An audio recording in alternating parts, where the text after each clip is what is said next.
So for this next session, we have a topic that will grip your attention. It is titled Machine Agnostic Language Interoperability Using WebAssembly, and it will be presented by Mr. Agus Sentosa Hermawan, an engineering manager of Circo. So a quick reminder to our audience, we have a Q&A box right next to this broadcast. We also have the chat box right next to this broadcast. So feel free to say hi, feel free to greet the rest of the attendees. I see a lot of enthusiasm already coming in since the very first session of Mr. Willie Tans. So feel free to keep it coming and just drop any questions you have. We'll try to visit them one by one at the end of the presentation with Mr. Agus himself. So I guess it's time to move on to the next session. I'm going to give Mr. Agus the stage. Please welcome Mr. Hermawan.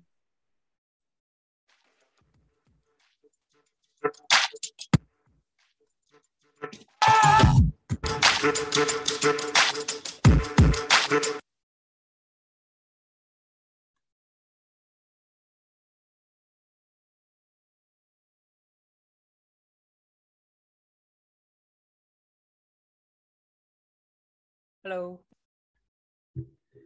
Good afternoon, everyone. Sorry for the technical difficulties. I have some troubles sharing my screen.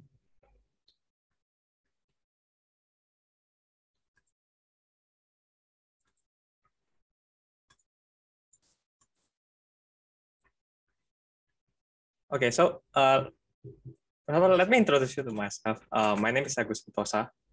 I'm an engineering manager at Circo. I'm actually very interested in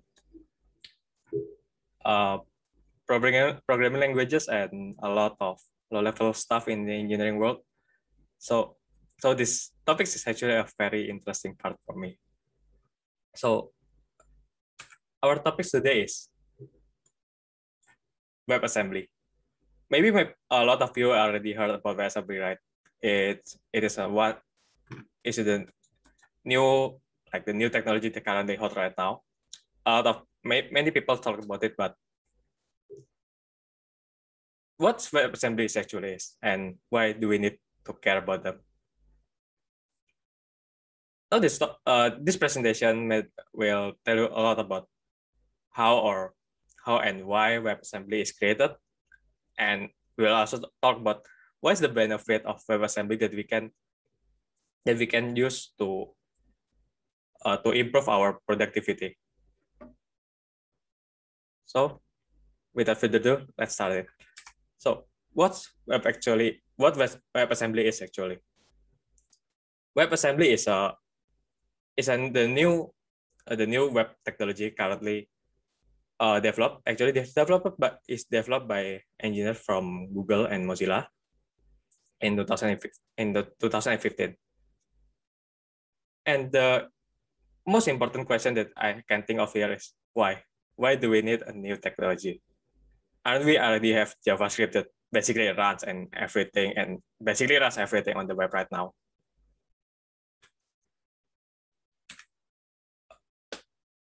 The main reason why they created is performance and portability. Let's take a look back at maybe 10 to 15 years ago. When we need to create a web app, we used to have two options, Flash and Java Applet. If you are quite old enough, then maybe you remember both of this technology. We know Flash they usually use for online small online games. You can also use it for interactive app. You can make a mini showroom if you want to call it, and a lot of things. And Java Applet also, they are great at their times. You can create basically a web app that can be run on web or desktop. Hi, Mr. Agus. Sorry to cut you a little bit. Sure. So I think your screen is a little bit blocked by another tab. Would you mind just closing that or minimizing it so that we can see the full presentation on? Yes, yeah. Amazing. Okay, it's looking good now. Okay. Please go ahead. Yeah. Sorry for that. Sorry for the window. Okay, so we used to have these two technology, but just try to remember how cumbersome they are actually. Like if you use Java Applet, then all of the clients need to install the Java, and If you use Flash, then all of the client also need to install the Flash player. This is basically a big hindrance for a lot of mobile app, especially for mobile, because they are practically cannot be run on mobile. And then a few years later, Google's comes with a solution for a web-based native implementation. This module is called creatively called NACL or SALT, and this module actually have the capabilities to run a native C or C++ code on the browser. It's fast, and then it's versatile. It can basically do anything that you can imagine on a browser. However, this solution actually have a pretty big drawback. That is, it only can be run on Chromium-based browser, so Google Chrome, and then basically at the time it's only Chrome, and then Opera is not yet ported to Chrome, so Opera cannot use this technology, and then Firefox also can use this technology. Meanwhile, in the other side, we have Mozilla. Mozilla actually created another solution to tackle this problem. If you have heard it, their solution is called ASM.js. It's different from NHL, where NHL has created a full sandbox with native capability. ASM.js is basically a JavaScript with steroid. JavaScript V8 engine is not that fast, but it can be fast. They have a small like edge cases that can be not exploited, but can be used to speed up the JavaScript, such as using the integer operation and etc. ASM.js is basically that it can compile your code into a very optimized JavaScript. But well, it's still but the problem is it's still JavaScript. So in general, it's not that fast. Usually it's fast enough, but for a high performance stuff, for like image editing or an interactive player, usually JavaScript is not fast enough. But then in 2015, they came together and created this new technology, the WebAssembly. WebAssembly is basically the combination of both of this technology. They have the portability and the speed of NACL, but they also have the portability of WebAssembly. How do they achieve this? The solution is, it sounds too good to be true. So what they did is basically they create basically assembly for the web. Hence they call it WebAssembly. Here you can see the simple example of WebAssembly. On the left, you can see a simple C++ function. Basically, you're given two integers A and B, and then you want to add them together, but you times the A variable by 5. This is just a normal C++ code, and it can be compiled into a WebAssembly code, as you can see in the middle. Here in the slide, you see the text representation of the WebAssembly.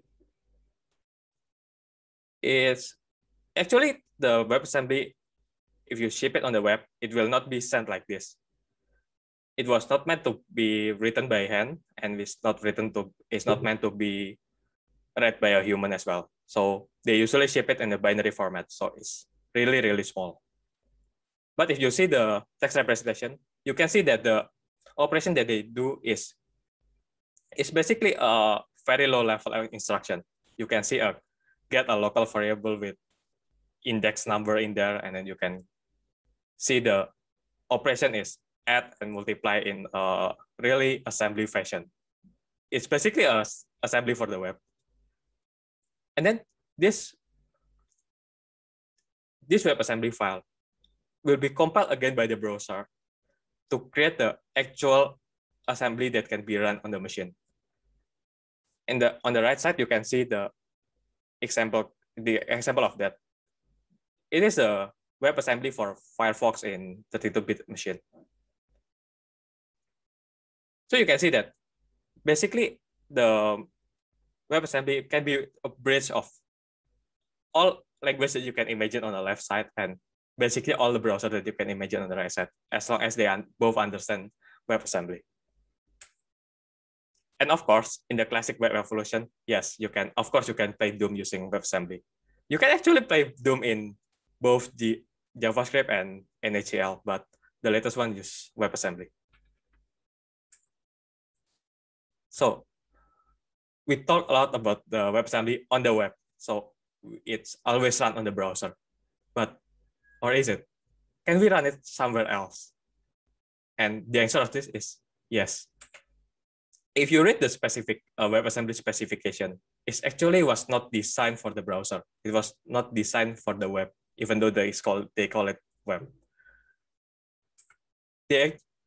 But instead it was designed to be run on a conceptual machine.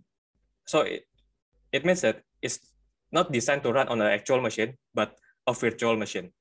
A machine that you can basically code it for every system that you can imagine, basically. This meant that you are actually not tied to the browser, but you are only tied to the WebAssembly specification. This will give us a lot of advantages. Primarily, if you can imagine, if you have a single interface for every machine that you can imagine, then you can basically add more runtime simply by implementing the interfaces on your machine. You don't have to compile your code multiple times to different machine. If you are familiar with open source, then you are definitely familiar with the compilation metrics, where you need to compile a certain library into multiple machines. So you want to compile it on Windows, on Linux or iOS, and then after that you still need to think about the architecture. You need to compile it back to 64-bit and 32 bits. And basically what you get is you can get a lot of compilation that you need to do before shipping the product. It's basically a waste of, in general, I think it's a waste of time. But having this intermediate format is actually quite similar with some existing technology we have, right? If you see that we have the translation layer between the browser and the WebAssembly file, we actually can think it as a jar file for Java, or maybe the Windows dynamic libraries. This gives us a very interesting implication that we can use, and this is basically the whole point of this presentation, is that we can basically use WebAssembly as a library for any language that can read WebAssembly. In this example, we can see that suppose we have an application written in PHP, and then we have two others module. So let's say an encryption module and a markdown module for whatever reason. Say the encryption module is created using C++, and then the markdown is created using Rust. If your application needs this module, without WebAssembly, you might need to either translate both those library into PHP code, or you need to compile it and then mount it using the CABI system. But the CABI system is not really good as well, because different system will have different requirements and different interface and different architecture. So you cannot just give your partners, hey, this is the file, and then use it, and you cannot do that. However, you can do it in WebAssembly because all the format is the same. Hence the title, machine agnostic integration, interoperability. Now, without even thinking about the machine, you can work with other people. And this also works on the server side. Basically, it also works at the server side. Currently, I think the widest adoption runtime is Wasmer. The runtime is basically have the same capability as a browser, so you can call a function and you can do computation inside it as well. However, there is actually a work in progress. There is a work in progress project. It's called WASI, or WebAssembly System Interface.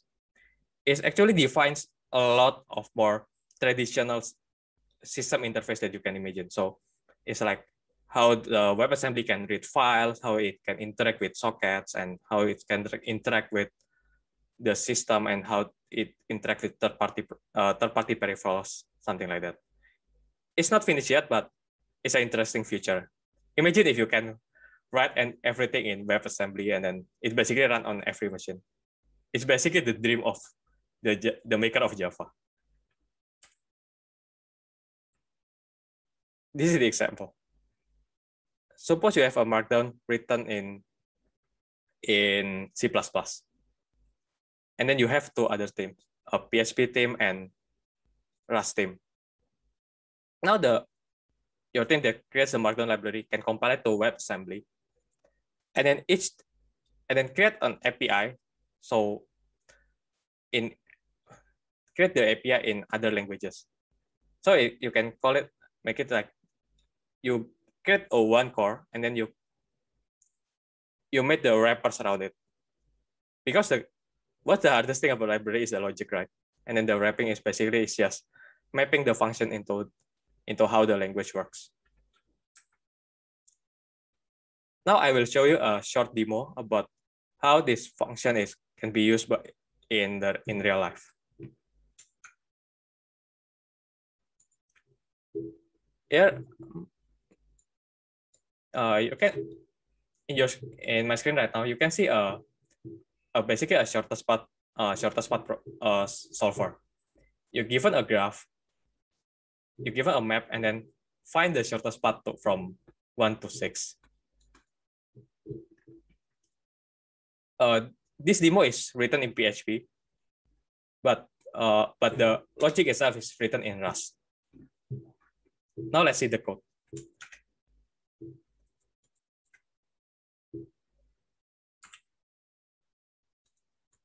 This is the library for the code for the library itself. Let's go to the presentation mode.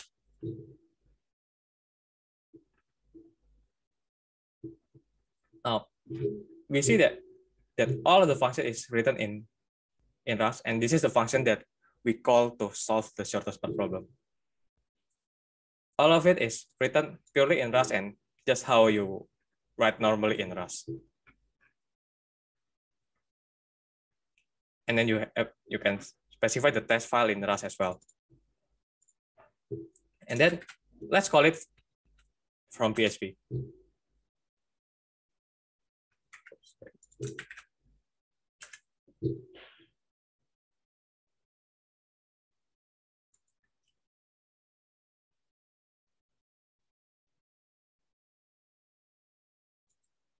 Okay, I think I opened the wrong file. Okay, now this is the PHP code of the page. You can see that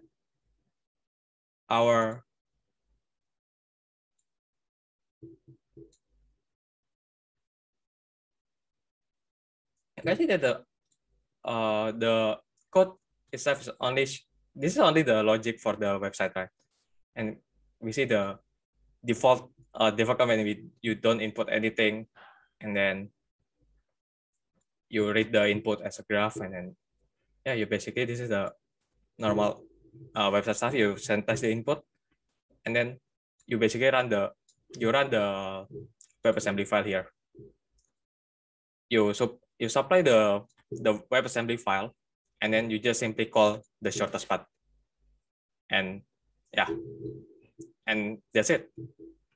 Now your PHP can use the module written in Rust.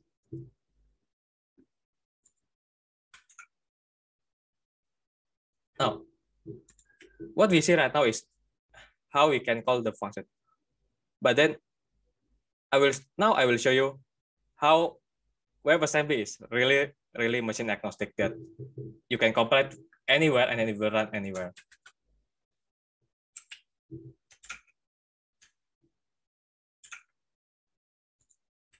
Sorry. I have another short demo here. It's basically an add one function. So given an integer and then you add one into it. Simple. But let's suppose we want to modify the function. Instead of add one, we suppose we want to add 1,000 onto it. Now instead of we have to deploy the whole system, we actually can only build the WebAssembly file and then copy it into our server. And then it will change the behavior of the app. Let's finish the compilation first.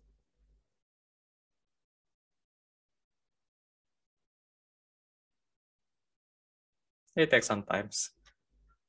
Okay, it's done. And now let's copy it to our server.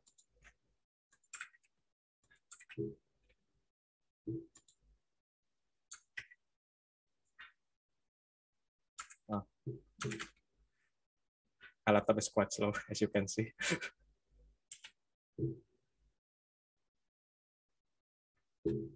Oh, sorry. Interesting. Permission denied. Sorry, technical issues.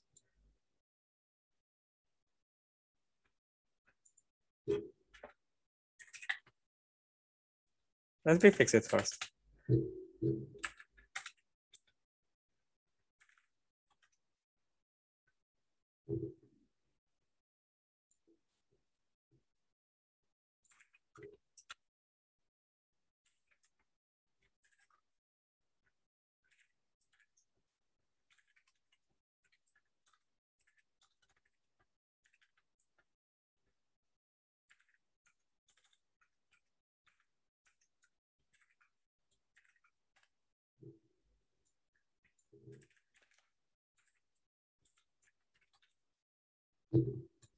Okay, sorry for the technical difficulties. Let's copy the file again. Okay, now the file is already copied to our server, and then when we refresh the page, now it adds 1,000 into the number. So it gives us the idea of that WebAssembly is really portable. As you can see that I compile the WebAssembly on my machine, which it runs Windows, and then upload it to a server that runs on Linux. And I really don't have to think about what is my target machine or where I compile the code. It will basically it just works.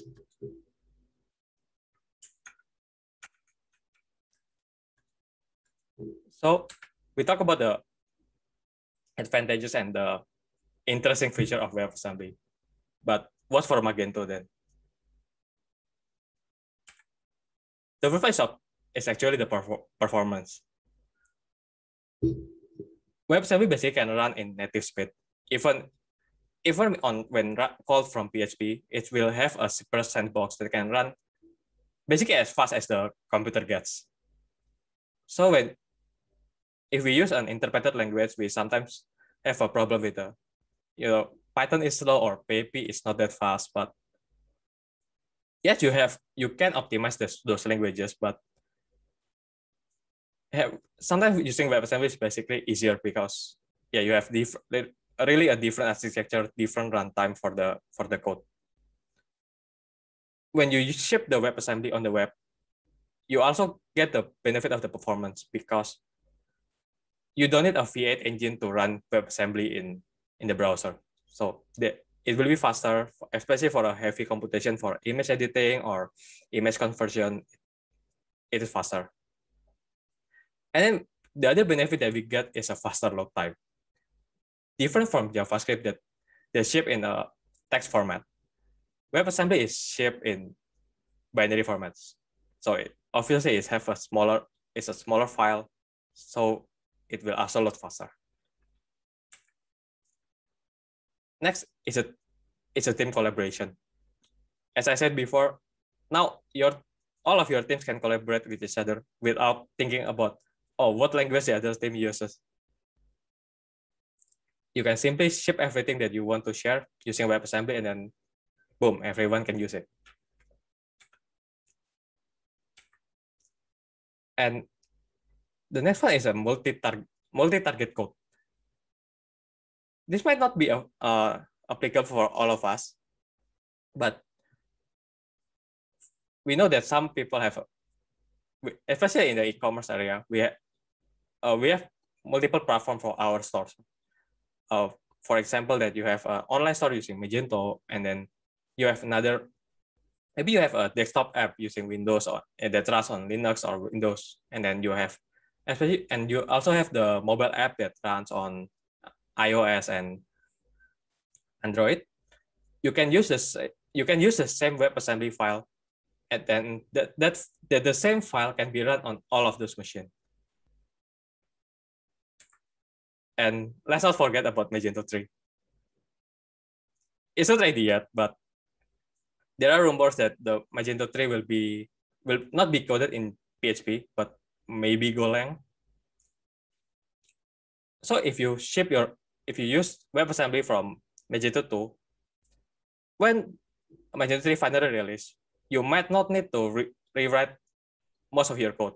Maybe some interfaces or some business logics, but many of your code that are already in Java, in WebAssembly, you can simply use it again in Magento 3. Yeah, that's all for my presentation. Let's go to the Q&A. Thank you very much, Mr. Agus. That was, I think that really tells us about how this WebAssembly is really helpful in terms of limiting those language barriers and letting developers really just work together seamlessly with better synergy. I know developers have a lot on their plate already, and having a tool like WebAssembly to really ease and simplify the process in terms of peer working is really just time and effort saving. That really puts a lot of things into clear view. Mr. Agus, thank you for the helpful run through. Technical difficulties, I'm pretty sure happens every day. It's totally not a problem. So thank you very much. I think we are going to move on to the next session. So again, I hope you have a great day ahead, Mr. Agus. Thank you for attending and sharing your presentation. Thank you very much, Jessie.